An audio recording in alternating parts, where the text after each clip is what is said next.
मैं अमदास पलानी सीजी शिक्षा में आपका स्वागत करता हूं। हम देख रहे हैं कक्षा 12वीं रसायन विज्ञान का आपका 14 इकाई जिसका नाम है जैव अणु। और इससे पहले वाले क्लास में हमने जो है बहुत सारे टॉपिक जो है क्लियर कर चुके हैं। आज आगे के टॉपिक हम लोग देखेंगे वो है हमारा आणविक संरचना के आधार पर जो है प्रोटीन के जो प्रकार है उसको हमको देखेंगे। इससे पहले वाला जो क्लास था उसमें हमने प्रोटीन के जो बोल सकते हैं जो वर्गीकरण था वो हम लोग देख रहे थे। तो वर्गीकरण अलग अलग के आधार पर इसको किया गया है, जल अपघटन के आधार पर, संरचना के आधार पर। तो चलते हैं हम लोग आणविक संरचना के आधार पर। अभी हम क्या करेंगे, इसका जो है वर्गीकरण देखेंगे। और इसमें पहला है रेशेदार प्रोटीन। कौन सा? रेशेदार प्रोटीन, फाइबर्स प्रोटीन कहते हैं। इस प्रकार का जो प्रोटीन होता है वो आपका धागे के समान इस प्रकार से क्या होता है, आपका लंबा होता है। और ये एक दूसरे के बगल में इस प्रकार से एक दूसरे के जो बगल में रहते हुए एक फाइबर अर्थात क्रॉसबंध शाखाएं क्या करता है आपका, यह फाइबर बनाते हैं। क्रॉसबंध शाखाएं नहीं होती हैं और लंबी प्रोटीन श्रृंखला से हाइड्रोजन बंध द्वारा क्या होते हैं, जुड़े रहते हैं। मतलब हम ये बोल सकते हैं कि रेशेदार प्रोटीन वह प्रोटीन होता है जिसमें जो प्रोटीन होते हैं वो रेशे के समान होते हैं और एक से अधिक रेशे इस प्रकार से एक दूसरे के बगल में क्या होते हैं, आपके व्यवस्थित रहते हैं, जिनके मध्य क्या पाए जाते हैं, हाइड्रोजन बंध पाए जाते हैं। तो ऐसे जो प्रोटीन होते हैं, ऐसे प्रोटीन को हम क्या कहते हैं, रेशेदार प्रोटीन कहते हैं, रेशेदार प्रोटीन के नाम से जानते हैं। तो इस तरीक़ा से आप रेशेदार प्रोटीन को आप क्या कर सकते हैं, बता सकते हैं। मान लो क्वेश्चन आ जाता है कि रेशेदार प्रोटीन किसे कहते हैं, तो आपको बोलना है भाई कि रेशेदार प्रोटीन धागे के समान होता है, रेशा के समान होता है, जिसमें एक से अधिक जो रेशे होते हैं वो इस प्रकार से एक दूसरे के बगल में क्या होते हैं, व्यवस्थित होते हैं। और रेशेदार जो प्रोटीन है उनका निर्माण करते हैं, जिसमें जो रेशे होते हैं या जो श्रृंखलाएं होते हैं वे आपस में हाइड्रोजन बंध द्वारा क्या होते हैं, जुड़े होते हैं। और इस प्रकार से इनके जो क्या होते हैं, एक से अधिक रेशों के बीच एक प्रबल बंध पाए जाते हैं। और इस प्रकार के जो प्रोटीन्स हैं वो जल में क्या होते हैं, अविलेय होते हैं। और ये ताप व दाब या पीएच में के फलस्वरूप क्या होते हैं, परिवर्तन के फलस्वरूप स्थायी होते हैं। तो इस तरीक़ा से हम क्या कर सकते हैं, जो प्रोटीन की जो रेशेदार संरचना है उसको हम क्या कर सकते हैं, बता सकते हैं, बताया जा सकता है। तो ये हो गया आपका प्रोटीन के रेशेदार संरचना। तो ये क्वेश्चन आया भी है तो आप क्या कर सकते हैं, उसको बता सकते हैं भाई कि रेशेदार प्रोटीन रेशे के समान होता है ना। रेशेदार प्रोटीन किसके समान होता है, हमारे रेशे के समान होते हैं। और एक से अधिक रेशे एक दूसरे के इस प्रकार से बगल में क्या होते हैं, आपके व्यवस्थित होकर के रेशेदार प्रोटीन का निर्माण करते हैं, जिनमें एक से अधिक जो श्रृंखलाएं होती हैं, प्रोटीन श्रृंखलाएं, वो एक दूसरे से हाइड्रोजन बंध द्वारा क्या होते हैं, जुड़े होते हैं। और इस प्रकार के जो प्रोटीन होते हैं उनके मध्य जो अंतराणविक आकर्षण बल होते हैं वो प्रबल होते हैं। और ये इस प्रकार के प्रोटीन जल में विलय होते हैं, ताप व पीएच मान के प्रति स्थायी होते हैं, मतलब परिवर्तित नहीं होते हैं, बोल सकते हैं। तो ये हमारे क्या कहलाते हैं, आपके रेशेदार प्रोटीन कहलाते हैं। रेशेदार प्रोटीन के कुछ उदाहरण यहाँ पर दिए गए हैं, जैसे केराटिन आपका दिया गया है। केराटिन हमारे त्वचा में पाया जाता है, बाल में पाया जाता है, नाखून में पाया जाता है, ऊन, सींग, पंख आदि में क्या होते हैं, केराटिन प्रोटीन क्या होता है, पाया जाता है। और केराटिन प्रोटीन एक प्रकार का कौन सा प्रोटीन होता है, रेशेदार प्रोटीन होता है, जिसमें एक से अधिक रेशेनुमा संरचना होता है जो एक दूसरे के बगल में व्यवस्थित होकर के रेशेदार प्रोटीन का क्या करता है, निर्माण करता है, जिसमें प्रोटीन श्रृंखला एक दूसरे के साथ क्या होता है, आपका हाइड्रोजन बंध द्वारा बंधा होता है, जो कि ताप के प्रति, पीएच के प्रति, है ना, उनका जो परिवर्तन होता है वो कैसा होता है, स्थायी होता है। और केराटिन इसी प्रकार का क्या होता है, आपका प्रोटीन होता है। ठीक है। दूसरा होता है कोलेजन, ये भी एक प्रोटीन है। और कौन सा प्रकार का प्रोटीन है, वो रेशेदार प्रोटीन होता है। ये भी हमारे त्वचा में, हड्डी में और टेंडन और जो लिगामेंट बोलते हैं उनमें क्या होता है, आपको ये जो प्रोटीन होता है वो क्या होता है, आपको पाया जाता है। मायोसिन भी आपका रेशेदार प्रोटीन होता है। और ये आपका अस्थिपंजर या बायोलॉजी में पढ़ते हैं, है ना, अस्थिपंजर की मांसपेशियों में, मसल्स में क्या होते हैं, ये उपस्थित होते हैं। और एक होता है फाइब्रोइन दिया गया है। और ये फाइब्रिन किसमें पाए जाते हैं, रेशे में पाए जाते हैं। तो ये चार आपके उदाहरण हैं, केराटिन, कोलेजन, मायोसिन और फाइब्रोइन, जो कि आणविक संरचना के आधार पर किसके उदाहरण के अंतर्गत आते हैं, रेशेदार प्रोटीन के अंतर्गत इसको रखा जाता है। तो इस तरीके से आप रेशेदार प्रोटीन को बता सकते हैं भाई कि रेशेदार प्रोटीन रेशे के समान, है ना, आपके होते हैं, तंतु के समान होते हैं और एक से अधिक रेसे एक दूसरे के बगल में इस प्रकार से क्या होते हैं, व्यवस्थित होकर के रेसेदार जो संरचना है उसका निर्माण करते हैं, जिसमें प्रत्येक प्रोटीन एक दूसरे के साथ हाइड्रोजन बंध द्वारा क्या होते हैं, जुड़े होते हैं। ठीक है, तो इस तरीक़े से इसको आप बता सकते हैं भाई। चलिए नेक्स्ट की ओर हम लोग क्या करते हैं, चलते हैं। दूसरा हमारा क्या होता है, गोलाकार प्रोटीन होता है। गोलाकार प्रोटीन क्या होता है, चूँकि आपको ये पता है कि जो प्रोटीन होता है वो अमीनो एसिड से बनते हैं। अमीनो एसिड से हमारा क्या होता है, आपका प्रोटीन का निर्माण होता है। मतलब जब एक से अधिक अमीनो अम्ल आपस में क्या हो जाते हैं, मिल जाते हैं, तो मिल करके क्या बनाते हैं, प्रोटीन का निर्माण करते हैं, जिनके मध्य ठीक है पेप्टाइड बनता है और बना हुआ यौगिक पेप्टाइड कहलाता है। यदि किसी यौगिक में एक से अधिक अमीनो अम्ल क्या करते हैं, पार्टिसिपेट करते हैं, तो उसे पॉलीपेप्टाइड कहते हैं, है ना, और बनने वाला पॉलीपेप्टाइड बन कहते हैं। तो यदि प्रोटीन के जो पॉलीपेप्टाइड जो श्रृंखला है, पॉलीपेप्टाइड श्रृंखला कैसे बनेगा, जब एक से अधिक अमीनो अम्ल को क्रमशः इस प्रकार से क्या कर दिया जाएगा, जोड़ दिया जाएगा। तो इस प्रकार से जो एक से अधिक अमीनो अम्ल का जो जल के अणु के निकलने के पश्चात जो एक श्रृंखला बनेगा, वो श्रृंखला क्या कहलाएगा, आपका पॉलीपेप्टाइड श्रृंखला कहलाएगा, जिसको हम पहले पढ़ चुके हैं। तो जो गोलाकार प्रोटीन होता है, इसमें जो पॉलीपेप्टाइड श्रृंखला जो होता है वो स्वयं के चारों क्या हो जाता है, सम के चारों ओर, ये हमारा क्या होता है, पॉलीपेप्टाइड श्रृंखला होता है। ये स्वयं के चारों इस प्रकार से मुड़ करके घूम करके क्या हो जाता है, गोलाकार संरचना में क्या हो जाता है, परिवर्तित हो जाता है, जिसमें से दो भाग होता है। जैसे ही वो क्या होता है, हमारा जो पॉलीपेप्टाइड जो श्रृंखला होता है अपने स्वयं के चारों तरफ जब घूम करके गोलाकार संरचना में क्या हो जाता है, परिवर्तित हो जाता है। तो इस प्रकार का जो प्रोटीन होता है वो प्रोटीन क्या कहलाता है, आपका गोलाकार प्रोटीन कहलाता है। और इस प्रोटीन के दो भाग होते हैं, एक इंटरनल और एक एक्सटर्नल, एक बाहरी भाग होता है और एक आंतरिक भाग होता है।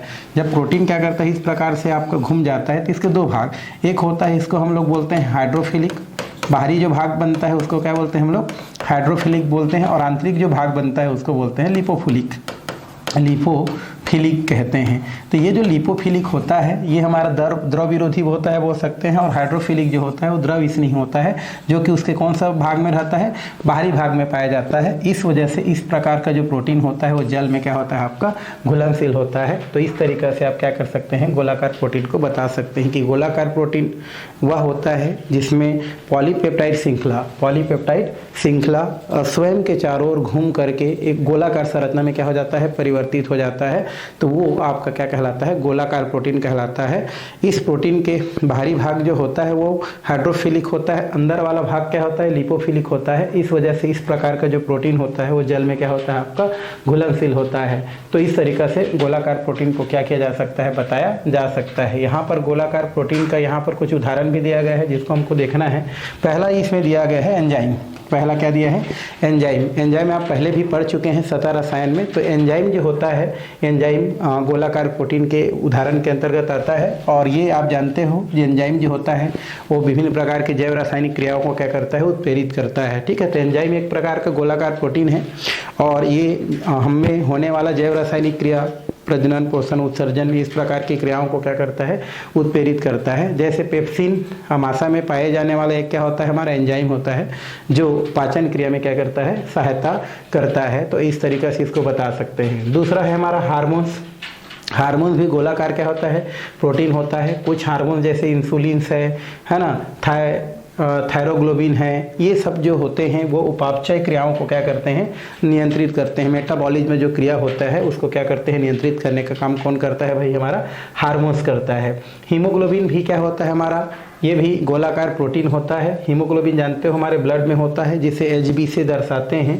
ये ऑक्सीजन का और कार्बन डाइऑक्साइड का परिवहन करता है। ठीक, परिवहन मतलब होता है लाना और ले जाना, और ये काम कौन करता है, हीमोग्लोबिन करता है जो ब्लड में होता है ना। ये हीमोग्लोबिन भी क्या होता है, हमारा गोलाकार प्रोटीन होता है, जो कि ऑक्सीजन और कार्बन डाइऑक्साइड के परिवहन में क्या होता है, सहायक होता है। एक होता है हमारा फाइब्रिनोजेन होता है। फाइब्रिनोजेन जो होता है वो रक्त के जो थक्का जमना है उनमें सहायक होता है। और इसमें विलेय फाइब्रिनोजेन है ना, अविलेय रेशेदार प्रोटीन फाइब्रिन में परिवर्तित हो जाता है। तो बोल रहा है कि फाइब्रिनोजेन जो रक्त के थक्का जमने में सहायक होता है, इसमें क्या होता है कि जो विलेय फाइब्रिनोजेन होता है वो अविलेय रेशेदार जो प्रोटीन होता है फाइब्रिन में क्या हो जाता है, परिवर्तित हो जाता है। और एक लास्ट दिया है एंटीबॉडी। एंटीबॉडी जो हमारी क्या करता है, शरीर की क्या करता है, रक्षा करता है। तो कुछ गोलाकार प्रोटीन हमारे शरीर में प्रतिरक्षी के रूप में क्या करता है, कार्य करता है और शरीर से कई प्रकार के रोगों से क्या करता है, रक्षा करता है। तो ये सारे जो हमारे उदाहरण हैं वो किसके अंतर्गत आते हैं, गोलाकार प्रोटीन के अंतर्गत आते हैं। तो इस तरीक़ा से गोलाकार प्रोटीन को हम क्या कर सकते हैं, बता सकते हैं, बताया जा सकता है भी।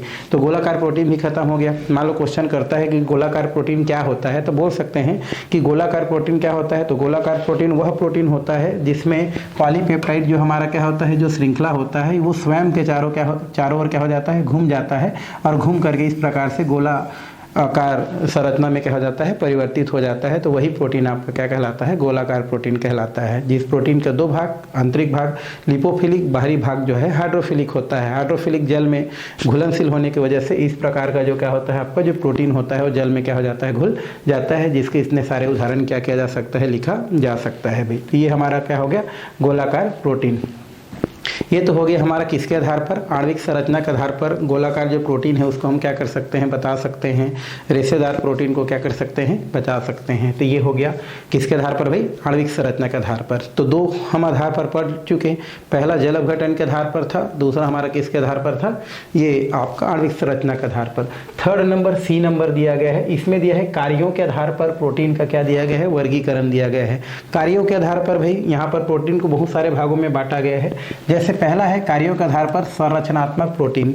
संरचनात्मक प्रोटीन एक प्रकार का जो है कार्य के आधार पर प्रोटीन का नाम होता है। और इस संरचनात्मक प्रोटीन के अंतर्गत प्रोटीन आते हैं।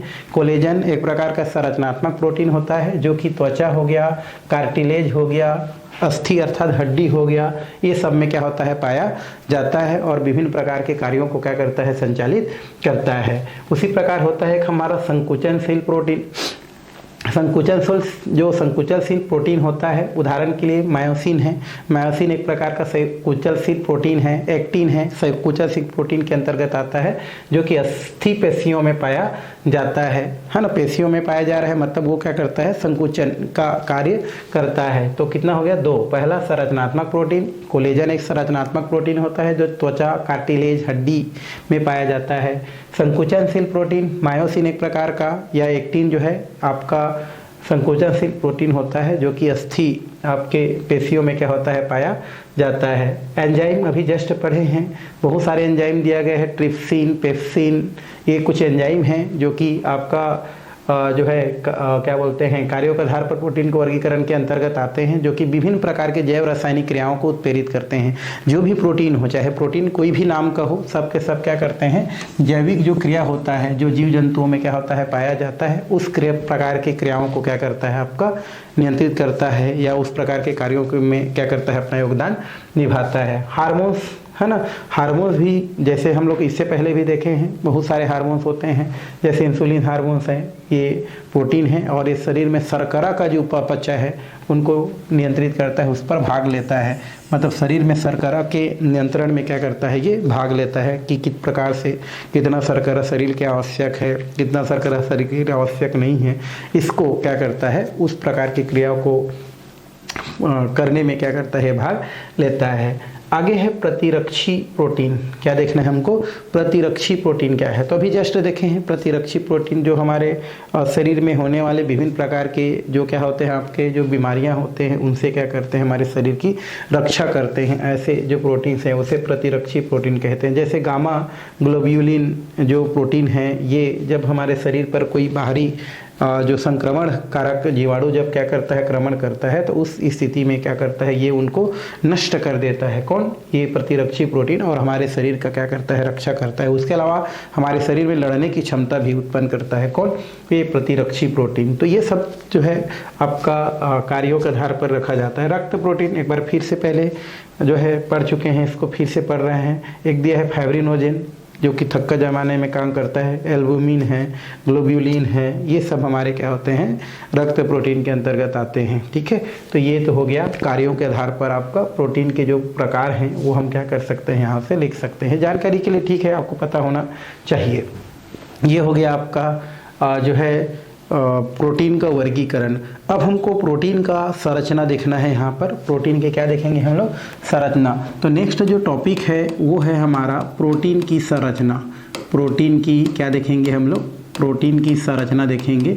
प्रोटीन की जो संरचना है उसको यहाँ पर 4 प्रकार से क्या किया गया है, वर्गीकृत किया गया है। मतलब 4 प्रकार की प्रोटीन की क्या होती है, संरचना यहाँ पर क्या होती है, पाई जाती है भाई, जिसको प्राथमिक, द्वितीयक, तृतीयक, चतुर्थक इस प्रकार के नाम से जानी जाती है ना। प्राथमिक प्रोटीन की प्राथमिक संरचना, प्रोटीन की द्वितीयक संरचना, प्रोटीन की तृतीयक संरचना और प्रोटीन की चतुर्थक संरचना। तो इस प्रकार से 4 प्रकार की संरचना यहाँ पर दी गई है, जिसमें हमको पहला क्या देखना है भाई, प्रोटीन की प्राथमिक संरचना देखना है। प्राइमरी स्ट्रक्चर ऑफ प्रोटीन देखेंगे। तो प्रोटीन का जो प्राथमिक संरचना है, इस प्राथमिक संरचना में अगर हम बात करें, प्रोटीन की जो क्या है प्राथमिक संरचना है, तो प्रोटीन की प्राथमिक संरचना में जो अमीनो अम्ल होते हैं वो एक निश्चित क्रम में क्या होते हैं, व्यवस्थित होते हैं, है ना। मतलब हम ये बोल सकते हैं कि प्राथमिक संरचना में एक से अधिक क्या होता है, हमारा जो एमिनो एसिड होते हैं वो एक निश्चित क्रम में क्या होते हैं, आपके व्यवस्थित होते हैं। यही आपका क्या होता है, प्राथमिक क्या होता है, आपका स्ट्रक्चर होता है। तो बोल सकते हैं कि प्रोटीन की जो प्राथमिक संरचना होती है, उस प्रोटीन की प्राथमिक संरचना में जो भी अमीनो अम्ल होती हैं वो एक निश्चित क्रम में क्या होती हैं, व्यवस्थित होती हैं। और ये निश्चित क्रम जीवों में जो विभिन्न प्रकार के जैविक रासायनिक जो प्रक्रिया होती है, उन क्रियाओं के लिए क्या होती है, आपकी आवश्यक होती है, उसके लिए जिम्मेदार होती है, बोल सकती हैं। और यदि जो है इस निश्चित क्रम में, अगर प्रोटीन के निश्चित क्रम में या प्रोटीन के अंदर जो अमीनो अम्ल का जो निश्चित क्रम है, अगर उनमें परिवर्तन आ जाती है, तो फिर उस परिवर्तन के वजह से हमारे अंदर होने वाले जो जैविक प्रक्रिया है वो भी क्या हो जाती है, आपकी परिवर्तित हो जाती है। और उस परिवर्तन के फलस्वरूप हमें कई प्रकार के कुछ विलक्षण या लक्षण दिखाई देती है। जैसे कि जो हीमोग्लोबिन होती है, हीमोग्लोबिन जो होती है वो एक प्रकार की प्राथमिक स्ट्रक्चर वाला क्या होती है, आपकी प्रोटीन होती है, जिसमें आपका जो सामान्य हीमोग्लोबिन होती है, नॉर्मल जो हीमोग्लोबिन होती है, उनमें इस प्रकार से अमीनो अम्ल की क्या होती है, एक निश्चित क्रम पाई जाती है। जैसे वायलिन, हिस्टिडीन, है ना, ल्यूसीन, है ना, थायरोसिन, प्रोलीन, है ना, ग्लूटोमिन और लाइसिन, ये हमारी क्या होती है, ये सामान्य जो हमारे क्या होती हैं, जो हीमोग्लोबिन होती है, उनमें इस प्रकार से अमीनो अम्ल के एक निश्चित क्रम पाई जाती है। बट कुछ वजह से हमारे जो क्या होती है, इनकी जो क्या होती है निश्चित क्रम होती है, उनमें कुछ परिवर्तन आ जाती है और ग्लूटोमिन जो होती है उसके जगह क्या चली जाती है, अगर वैलिन चली जाती है, तो उस स्थिति में आपका जो है हीमोग्लोबिन का जो स्ट्रक्चर है, हीमोग्लोबिन की जो जैविक प्रक्रिया है वो क्या हो जाती है, चेंज हो जाती है और एक एनीमिया, सिकल सेल एनीमिया बीमारी में क्या हो जाती है, परिवर्तित हो जाती है। तो जब हमारा क्या होता है, हमारा सामान्य हीमोग्लोबिन रहता है तो उनका इस प्रकार से क्या होती है, व्यवस्था होती है। बट जैसे ही क्या हो जाता है, ग्लूटोमिन की जगह अगर वैलिन आ जाती है तो उनकी निश्चित क्रम में क्या आ जाती है, परिवर्तन आ जाती है और परिवर्तन के वजह से वो दोषयुक्त हीमोग्लोबिन में परिवर्तित हो जाती है और वो दोषयुक्त हीमोग्लोबिन सिकल सेल एनीमिया को क्या करती है, दर्शाती है। तो इस तरीका से प्राथमिक जो संरचना है प्रोटीन का उसको बताई जा सकती है। अगर क्वेश्चन मान लो पूछ देता है कि प्रोटीन की प्राथमिक संरचना से आप क्या समझते हैं, तो प्रोटीन की प्राथमिक संरचना में जो अमीनो अम्ल होते हैं वो एक निश्चित क्रम में क्या होते हैं, व्यवस्थित होते हैं और उनका ये निश्चित क्रम विभिन्न प्रकार के जैविक क्रियाओं के लिए क्या होते हैं, जिम्मेदार होते हैं। और यदि उनके निश्चित क्रम में क्या जाता है, परिवर्तन आ जाता है, तो फिर उस स्थिति में आपका जैविक जो परिवर्तन है, जैविक प्रक्रिया है, वो भी चेंज हो जाता है। जैसे उदाहरण के लिए जो हीमोग्लोबिन होता है, नॉर्मल जो व्यक्ति रहता है उसका हीमोग्लोबिन में इस प्रकार की क्या पाई जाती है, आपका क्रमबद्ध संरचना पाई जाती है। लेकिन इस क्रमबद्ध संरचना में अगर ग्लूटोमिन की जगह वैलिन आ जाती है तो उस स्थिति में क्या हो जाती है, वो एक सिकल सेल एनीमिया जो कि एक बीमारी होती है, पीढ़ी दर पीढ़ी चलने वाली, है ना, उसमें क्या हो जाती है, वो परिवर्तित हो जाती है। तो इस तरीका से प्रोटीन की जो प्राथमिक संरचना है उसको क्या की जा सकती है, समझाई जा सकती है, बताई जा सकती है। ठीक है, तो प्रोटीन की प्राथमिक संरचना बस यही है कि यदि प्रोटीन में अमीनो अम्ल एक निश्चित क्रम में क्या रहे, व्यवस्थित रहे, तो वही आपकी प्रोटीन की प्राथमिक संरचना होती है और वही आपकी जो है विभिन्न प्रकार की जैविक क्रियाओं के लिए क्या होती है, आपके जिम्मेदार होती है। तो इस तरीका से प्राथमिक जो संरचना है प्रोटीन का वो क्या की जा सकती है, बताई जा सकती है, समझी जा सकती है भाई। तो ये तो हो गया हमारा काम खत्म। दूसरा नंबर का प्रोटीन हम चलते हैं, कौन सा, ये हमारा दिया है प्रोटीन की द्वितीयक संरचना। प्रोटीन की क्या दिया है, हमारा द्वितीयक संरचना। मान लो आपको प्रोटीन की प्राथमिक संरचना बनाना है तो ये सिंपल सा है, आप जैसे पहले बनाए थे आपका ये जैसे H2N, उसके बाद क्या होता है आपका CH हमारा क्या होता है भाई, इस प्रकार से CH2 C double one O, फिर इधर क्या होता है NH, फिर इधर के आप क्या करेंगे, इधर हो जाएगा आपका NH हो गया, फिर CH2 C double bond O, इस प्रकार से क्रमशः वो क्या होती जाती है, बढ़ती जाती है भाई। तो इस तरीके से इसको बताई जा सकती है। चलिए द्वितीयक संरचना के पास चलते हैं। प्रोटीन की द्वितीयक संरचना क्या होता है? तो प्रोटीन की द्वितीयक संरचना आप क्या कर सकते हैं, इसमें बता सकते हैं कि यदि प्रोटीन की जो लंबी लचीली पेप्टाइड जो श्रृंखला है, प्रोटीन की पेप्टाइड श्रृंखला मतलब एक से अधिक अमीनो अम्ल जब जुड़ करके जब एक लंबी श्रृंखला का निर्माण करते हैं, वही पेप्टाइड श्रृंखला होता है भाई, आप जानते हैं।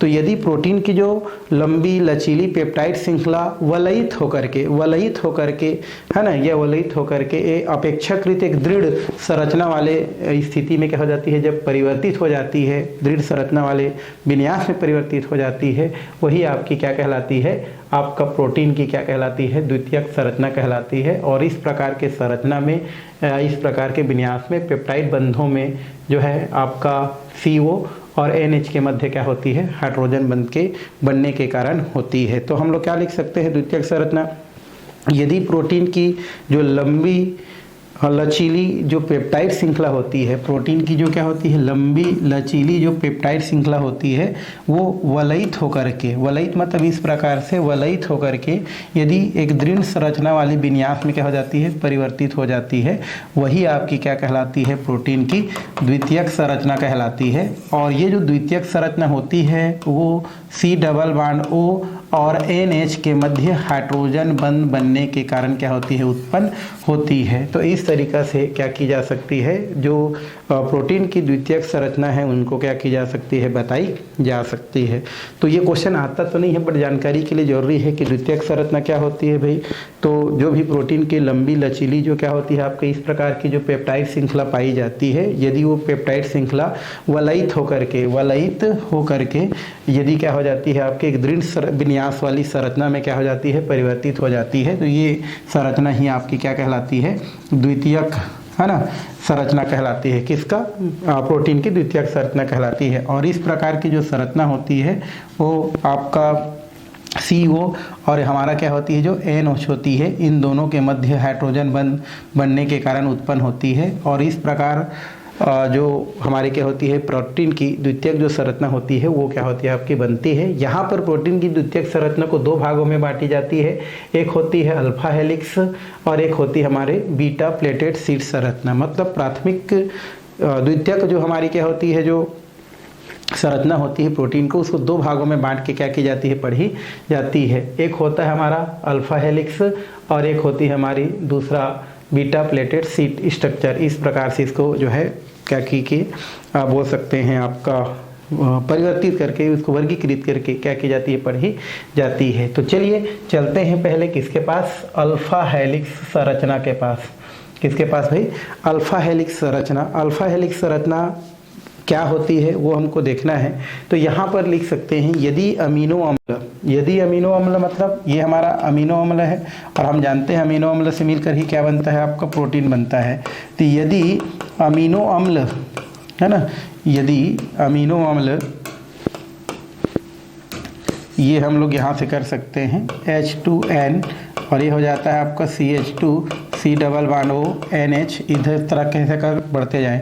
तो यदि अमीनो अम्ल का अगर यहाँ पर एक हाइड्रोजन के जगह क्या रख दें, R रख दें, तो यदि अमीनो अम्ल का जो एल्किल समूह होता है, ये जो R है ये हमारा कौन सा समूह होता है, एल्किल समूह होता है। अगर वो हाइड्रोजन की अपेक्षा क्या होता है, बड़ा होता है, तो उस स्थिति में अमीनो अम्ल का जो क्या होता है, आपका जो कार्बोक्सिलिक जो समूह है, ये हमारा CO समूह होता है, ये और हमारा जो NH होता है, ये एक दूसरे के साथ अंतराणुक हाइड्रोजन बंध से क्या हो जाता है, आपका बंध जाता है। और बंध जाने के कारण जो पॉलीपेप्टाइड श्रृंखला होता है वो कैसा हो जाता है, आपका स्पाइरल संरचना को क्या कर लेता है, प्राप्त कर लेता है। और यही संरचना आपका क्या कहलाता है, अल्फा हेलिक्स संरचना कहलाता है, जिसमें पॉलीपेप्टाइड श्रृंखला दक्षिणा वर्त पेज की तरह क्या होता है, मुड़ा होता है। तो इसमें आप क्या बोल सकते हैं, अमीनो अम्ल में यदि R अर्थात एल्किल समूह क्या हो, हाइड्रोजन की अपेक्षा बड़ा हो, तो उस स्थिति में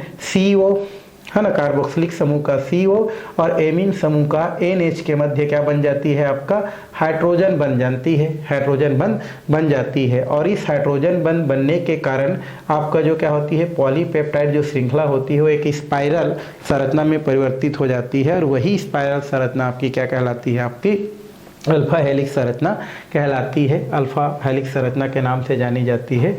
और बहुत सारे जो रेशेदार प्रोटीन्स होती हैं, है ना, जैसे नाखून, बाल, त्वचा, चोंच, ये सब क्या होती है अल्फा हेलिक्स संरचना वाली होती हैं, या उसमें अल्फा हेलिक्स संरचना क्या होती है पाई जाती है। उसी प्रकार मानव के जो बाल होती है वो तनाव युक्त गुण होती है ना, बाल को खींचा जाता है, प्रोटीन में हाइड्रोजन बंध या तनाव मुक्त हो जाता है। तो ये सब किसके अंतर्गत आता है, अल्फा हेलिक्स के अंतर्गत आता है। और ये अल्फा हेलिक्स की स्ट्रक्चर इस प्रकार से क्या किया जा सकता है, आपका इस प्रकार से बनाया जा सकता है, जैसा कि आपको क्या कर रहा है दिख रहा है। तो इस तरीक़े से इसको क्या किया जा सकता है, दिखाया जा सकता है। अल्फा हेलिक्स संरचना इस प्रकार से क्या होता है आपको दिखाई देता है। तो इस तरीक़ा से आप क्या कर सकते हैं, अल्फा हेलिक्स संरचना को बता सकते हैं। तो अल्फा हेलिक्स संरचना क्या होता है, तो जब अमीनो अम्ल की, ये हमारा अमीनो अम्ल है भाई, और पहले हम पढ़ चुके हैं अमीनो अम्ल क्या होता है। तो यहाँ पर हम एक H की जगह क्या रख देते हैं, R रख देते हैं, तो ये R हो गया, ठीक है। तो यदि अमीनो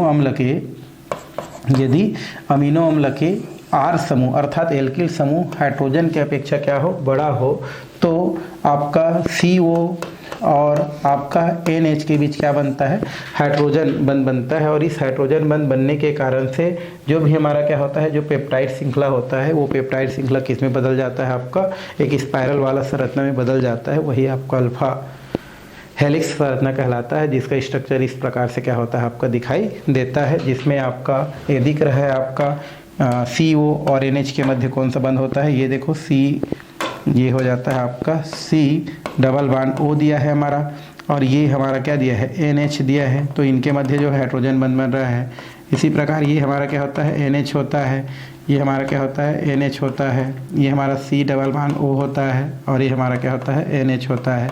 तो इनमें हाइड्रोजन बंध क्या होता है, बनता है। तो इस तरीके से आप अल्फा हेलिक्स संरचना को क्या कर सकते हैं, बता सकते हैं, बताया जा सकता है, ठीक है। तो ये पहला वाला खत्म। दूसरा होता है हमारा बीटा प्लेटेड शीट स्ट्रक्चर, लहरियादार चादर, या इसी को बोलते हैं बीटा प्लेटेड शीट स्ट्रक्चर। क्या होता है, तो भौतिक उपकरण जैसे कि एक्स किरण विवर्धन होता है हमारा, एक्स किरण विवर्धन एक उपकरण होता है। इनके सहायता से हमको ज्ञात हुआ है, या एक्स किरण विवर्धन के अध्ययन से ज्ञात हुआ है कि यदि प्रोटीन के जो अमीनो अम्ल होता है उसमें एल्किल समूह, है ना, एमिनो जो क्या होता है हमारा जो अम्ल होता है, इस अम्ल में जो हमारा क्या होता है एल्किल समूह होता है, यदि ये एल्किल समूह क्या हो, हाइड्रोजन की अपेक्षा क्या हो, छोटा हो, तो उस स्थिति में जो भी हमारा पेप्टाइड जो श्रृंखला होता है वो जिग जैग, कौन सा हमारा जिग जैग स्थिति में क्या हो जाता है आपका व्यवस्थित हो जाता है, जिसके कारण से R जो होता है वो R क्या हो जाता है आपका एक एकांतर क्रम में आ जाता है। और इस तरीका से दो पड़ोसी पॉलीपेप्टाइड इस प्रकार से क्या हो जाता है, एक दूसरे के ऊपर क्या हो जाता है आपका, ये ऐसा आपका क्या हो जाता है, व्यवस्थित हो जाता है। तो बना हुआ जो भी स्ट्रक्चर होता है, ये स्ट्रक्चर आपका क्या होता है, आपका बीटा प्लेटेड शीट या लहरियादार स्ट्रक्चर के नाम से जाना जाता है, जिनमें एक से अधिक जो बीटा पॉलीपेप्टाइड श्रृंखला होता है उनके मध्य कौन सा बंध, हाइड्रोजन बंध क्या होता है आपका बनता है। कौन सा बंध बनता है हमारा, हाइड्रोजन बंध। यहाँ पर भी क्या होता है, बन जाता है। ये हमारा कौन सा बंध होगा, हाइड्रोजन बंध। यहाँ पर कौन सा बंध होगा, हाइड्रोजन बंध। यहाँ पर कौन सा बंध होगा, हाइड्रोजन बंध। तो हम लिख सकते हैं कि बीटा प्लेटेड शीट स्ट्रक्चर क्या होता है, तो जब अमीनो अम्ल के जो एल्किल समूह होता है, ये एल्किल समूह यदि, है ना, हाइड्रोजन की अपेक्षा क्या होता है, छोटा होता है, तो उस स्थिति में पॉलीपेप्टाइड जो श्रृंखला होता है वो जिग जैग स्थिति में क्या हो जाता है आपका व्यवस्थित हो जाता है, जिसमें R क्या हो जाता है, एक एकांतर क्रम में आ जाता है।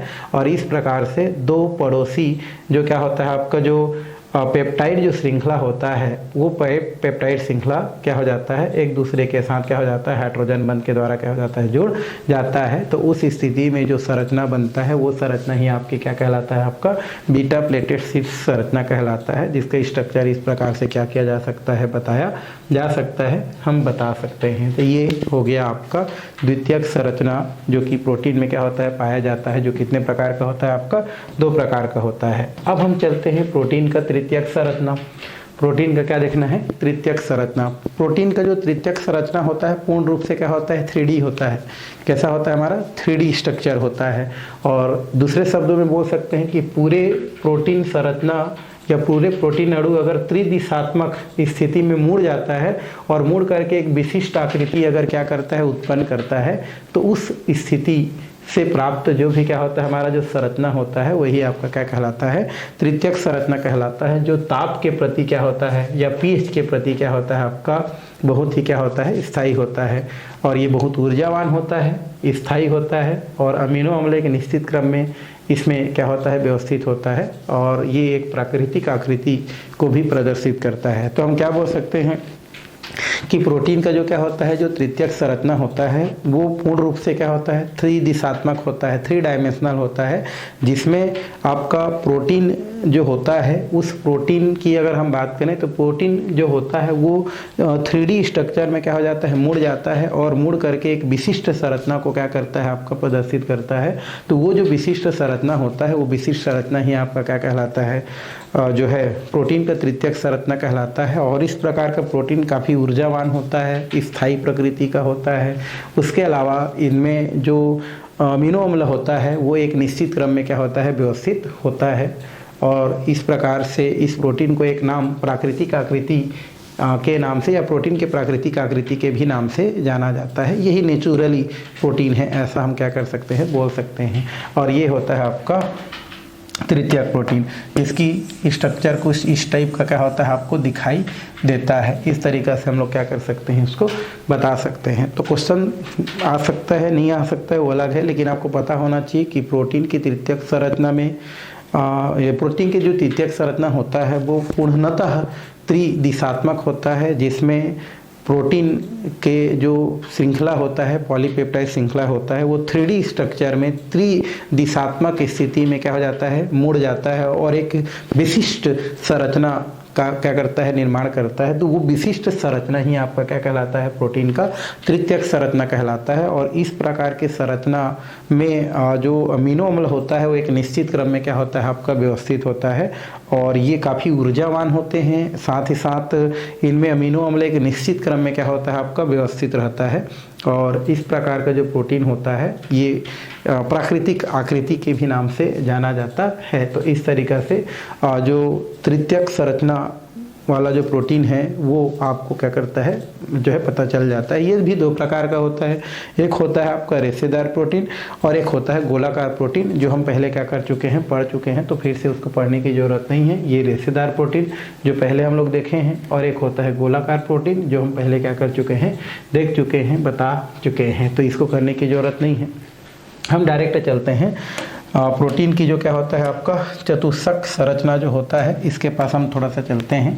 प्रोटीन की कौन सा संरचना, चतुष्क संरचना देखना है। चतुर्थक संरचना क्या होता है, तो कुछ ऐसे प्रोटीन होते हैं जिसमें 2 पॉलीपेप्टाइड श्रृंखला पाया जाता है। जनरली में 1 पॉलीपेप्टाइड श्रृंखला देखने को मिलता है, लेकिन कुछ ऐसे प्रोटीन होते हैं जिनमें 2 पॉलीपेप्टाइड श्रृंखला क्या होता है, पाया जाता है, या 2 पॉलीपेप्टाइड श्रृंखला से क्या होता है, बना होता है। तो वो जो पॉलीपेप्टाइड श्रृंखला होता है उसे उप इकाई के नाम से जाना जाता है, और वही उप इकाई एक दूसरे के साथ आकाशीय व्यवस्था में जब क्या हो जाता है, व्यवस्थित हो जाता है, तो प्राप्त जो भी संरचना होता है वो संरचना आपका क्या कहलाता है, आपका प्रोटीन की चतुर्थक संरचना कहलाता है, और या प्रोटीन की चतुष्क संरचना कहते हैं। और इस प्रकार का जो संरचना होता है वो उनके पेप्टाइडों के बीच आयनिक बंध, हाइड्रोजन बंध या जल विरोधी बंध बनने के कारण क्या होता है, आपका बनता है, या इन बंधों के द्वारा वो स्थायित्वता को क्या कर लेता है, प्राप्त कर लेता है। तो इस तरीक़ा से जो प्रोटीन की जो चतुर्थक संरचना होता है उसको क्या किया जा सकता है, बताया जा सकता है। तो प्रोटीन की चतुर्थक संरचना क्या होता है, तो हम बोल सकते हैं कुछ प्रोटीन ऐसे होते हैं जिनमें 2 पॉलीपेप्टाइड श्रृंखला पाई जाती है जिन्हें उप इकाई के नाम से जानी जाती है, और यही उप इकाई एक दूसरे के प्रति जब एक आकाशीय व्यवस्था के रूप में क्या हो जाती है, व्यवस्थित हो जाती है, तो उनसे जो स्ट्रक्चर प्राप्त होती है उन स्ट्रक्चरों को हम क्या कहते हैं, प्रोटीन की चतुर्थक संरचना कहते हैं। और इस प्रकार की संरचना आयनिक बंध, हाइड्रोजन बंध या जल विरोधी बंध द्वारा स्थायित्वता को क्या करते हैं, प्राप्त करते हैं।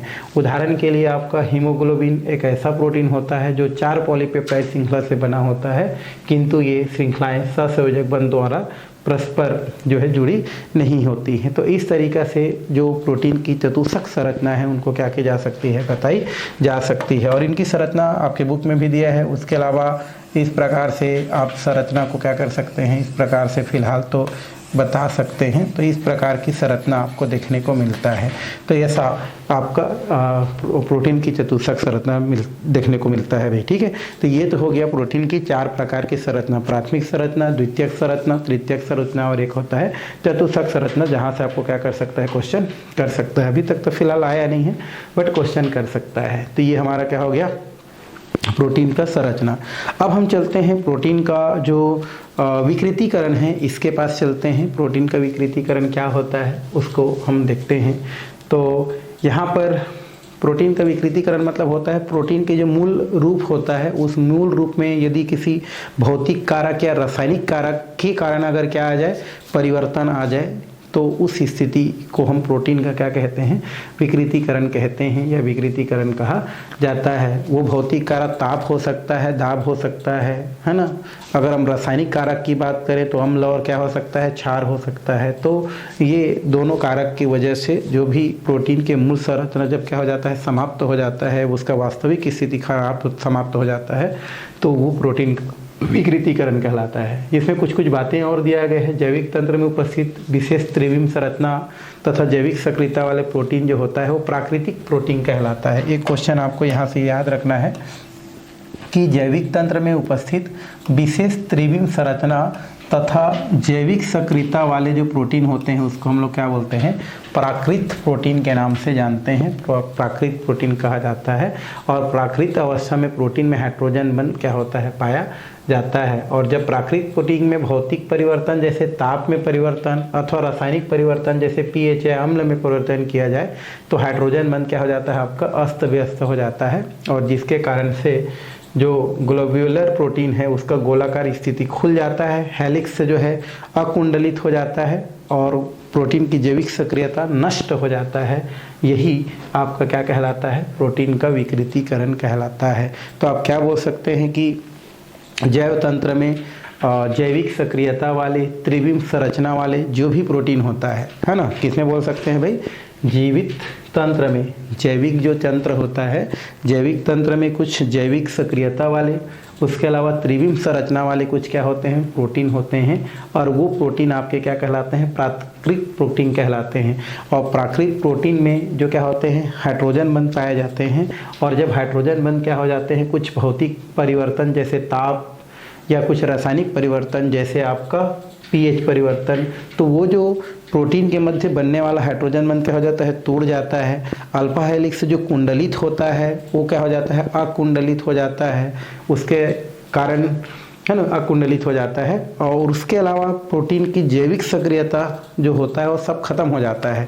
वो आपका क्या कहलाता है, प्रोटीन का विकृतीकरण कहलाता है। नहीं तो छोटा रूप में लिख सकते हैं, यदि कोई भौतिक कारक या रासायनिक कारक जैसे ताप, दाब, अम्ल, क्षार के कारण यदि प्रोटीन का मूल स्वरूप अगर क्या हो जाए, नष्ट हो जाए, तो वो प्रोटीन का क्या कहलाता है, आपका विकृतीकरण कहलाता है या विकृतीकरण कहते हैं। तो इस तरीक़ा से प्रोटीन का विकृतीकरण बता सकते हैं। ठीक है भाई, ऊपर वाला अच्छा लगता है ऊपर वाला, नहीं तो शॉर्टकट आप लिख सकते हैं, यदि किसी भौतिक कारक या रासायनिक कारक, भौतिक कारक में ताप, दाब, रासायनिक कारक में अम्ल, क्षार के कारण यदि प्रोटीन की मूल स्वरूप, मूल संरचना यदि क्या हो जाता है, नष्ट हो जाता है, तो वो प्रोटीन का क्या कहलाता है, विकृतीकरण कहलाता है। प्रोटीन का विकृतीकरण कहते हैं। और यहाँ पर जो प्रोटीन के विकृतीकरण है, उस प्रोटीन के विकृतीकरण को दो भागों में क्या करते हैं हम लोग वर्गीकृत करते हैं। एक होता है हमारा, पहला वर्गीकृत होता है आपका अनुत्क्रमणीय विकृतीकरण और एक होता है हमारा उत्क्रमणीय विकृतीकरण। तो अनुत्क्रमणीय विकृतीकरण, अनुत्क्रमणीय विकृतीकरण देखेंगे, विकृतीकरण, और एक होता है हमारा उत्क्रमणीय विकृतीकरण, उत्क्रमणीय विकृतीकरण, उत्क्रमणीय विकृतीकरण। तो विकृतीकरण कितने प्रकार का होता है हमारा? दो प्रकार का विकृतीकरण क्या होता है इनमें पाया जाता है। अनुत्क्रमणीय विकृतीकरण क्या होता है भाई? तो अनुत्क्रमणीय विकृतीकरण वह विकृतीकरण होता है जिसमें प्रोटीन एक बार विकृत हो जाए, है ना, तो फिर पुनः उसको मूल अवस्था में प्राप्त नहीं किया जा सकता है। वही आपका क्या कहलाता है? आपका अनुत्क्रमणीय विकृतीकरण कहलाता है। तो इस तरीक़ा से हम क्या कर सकते हैं? अनुत्क्रमणीय विकृतीकरण को क्या कर सकते हैं? यहाँ से लिख सकते हैं, ठीक है। तो अनुत्क्रमणीय विकृतीकरण क्या है? तो प्रोटीन का वह विकृतीकरण, प्रोटीन में वह विकृतीकरण, वह विकृतीकरण जिसमें प्रोटीन का वह विकृतीकरण जिसमें विकृत प्रोटीन को पुनः अपने मूल अवस्था में, है ना, प्राप्त नहीं किया जा सकता है, नहीं किया जा सकता, है ना, सकता, उसे हम क्या बोलते हैं? अनुत्क्रमणीय विकृतीकरण कहते हैं, अनुत्क्रमणीय विकृतीकरण कहते हैं, विकृतीकरण कहते हैं। तो इस तरीक़ा से आप अनुत्क्रमणीय विकृतीकरण को बता सकते हैं। उदाहरण के लिए, है ना, अंडे को उबालने से क्या हो जाता है? वो कठोर हो जाता है। अंडे को उबालने पर अंडे को क्या करने पर? उबालने पर वह रबर के समान कठोर हो जाता है, कठोर हो जाता है। तो ये और वो रबर जैसा पदार्थ पुनः जो है अपने मूल अवस्था में प्राप्त नहीं होता है। इस कारण से हम क्या बोलते हैं? अनुत्क्रमणीय विकृतीकरण कहते हैं, ठीक है। और दूसरा क्या होता है भाई हमारा? एक होता है उत्क्रमणीय विकृतीकरण, उत्क्रमणीय उत्क्रमणीय विकृतीकरण क्या होता है? तो वह विकृतीकरण, है ना, जिसमें विकृत हुए जो प्रोटीन होता है उस प्रोटीन को पुनः उसके मूल अवस्था में क्या किया जा सकता है? प्राप्त किया जा सकता है। और इस प्रकार का जो विकृतीकरण होता है वो अम्ल क्षार के कारण होता है, क्योंकि जब तक अम्ल क्षार का प्रभाव प्रोटीन में रहता है तब तक क्या होता है? आपका विकृतीकरण क्या होता है? उनमें पाया जाता है। और जैसे ही अम्ल क्षार का प्रभाव नष्ट हो जाता है उनका विकृतीकरण समाप्त हो जाता है और पुनः वो अपने मूल अवस्था को प्राप्त कर लेता है। जैसे बाल में हम कुछ डाई वाई लगाए रहते हैं तो तब तक बाल क्या होता है? कलरफुल रहता है। उसके बाद जैसे ही उसका क्या हो जाता है? आपका असर खत्म हो जाता है, आपका बाल फिर से पहले जैसा प्राप्त हो जाता है। तो ये हमारा क्या होगा? उत्क्रमणीय विकृतीकरण। तो विकृतीकरण कितने प्रकार का होता है? दो प्रकार का, एक होता है उत्क्रमणीय और एक होता है अनुत्क्रमणीय, जिसको इस प्रकार से आप क्या कर सकते हैं? बता सकते हैं। आगे है प्रोटीन के कार्य। प्रोटीन के क्या दिया है? हमारा कार्य दिया है। प्रोटीन के कुछ कार्य आपके यहाँ पर दिया गया है। जैसे मेम्ब्रेन प्रोटीन दिया है हमारा, और इसका कार्य है कि ये प्रोटीन, लिपिड और साथ में कोशिका झिल्ली का मुख्य संरचनात्मक क्या होता है? घटक बनाने में क्या किया जाता है? इसका उपयोग किया जाता है। ये सब आपको थोड़ा सा क्या करना पड़ेगा भी? याद रखना पड़ेगा ना, थोड़ा सा वर्ड वो है। तो मेम्ब्रेन प्रोटीन क्या करता है? प्रोटीन हो गया, लिपिड हो गया, कोशिका झिल्ली के मुख्य संरचनात्मक घटक बनाते हैं। एंजाइम तथा हार्मोन्स की बात करें तो सभी एंजाइम प्रोटीन से बने होते हैं। आपको पता है सभी एंजाइम क्या होते हैं? प्रोटीन से बने होते हैं। और जो भी एंजाइम होते हैं वो जैव रासायनिक क्रियाओं को क्या करते हैं? उत्प्रेरित करने का काम करते हैं। जैसे सेक्स हार्मोन्स है, पेप्टाइड एवं प्रोटीन से मिलकर बने होते हैं और ये संदेश वाहक का भी क्या करते हैं, कार्य करते हैं। तो ये हमारा दूसरा हो गया। रक्त प्रोटीन, प्लाज्मा प्रोटीन और हीमोग्लोबिन होते हैं। रक्त प्रोटीन के अंतर्गत आता है प्लाज्मा प्रोटीन और हीमोग्लोबिन, और ये हमारे ऑक्सीजन के परिवहन में क्या करता है, या ऑक्सीजन के परिवहन करने का काम करता है। तो रक्त प्रोटीन में दो चीज़ आ गया, प्लाज्मा प्रोटीन और हीमोग्लोबिन प्रोटीन, जो ऑक्सीजन का परिवहन का कार्य करता है। एक होता है एल्ब्यूमिन, यह यकृत में संश्लेषित होता है। एल्ब्यूमिन जो होता है वो यकृत में संश्लेषित होना मतलब वहाँ से उत्पन्न होता है, और एक बिलीरुबिन नामक जो लार होता है, उस लार को ले जाने में क्या होता है, प्रयुक्त होता है। और एक और पांचवा दिया है एकाई मोटिसिन, यह प्रोटीन पाचन हेतु ट्रिप्सिन के प्रोटीओलिटिक क्रिया को रोकता है। और एक लास्ट है ग्लोबुलिन, ये प्लाज्मा में लौह स्थानांतरण में क्या करता है, प्रयुक्त होता है। तो इस तरीक़ा से क्या किया जा सकता है, आपका जो प्रोटीन है उस प्रोटीन की संरचना को क्या किया जा सकता है, समझाया जा सकता है। तो आज का क्लास फिलहाल यहीं पर क्या किया जाता है, समाप्त किया जाता है। आगे आने वाला जो क्लास है उसमें जो है बाकी के टॉपिक हम लोग देखने वाले हैं।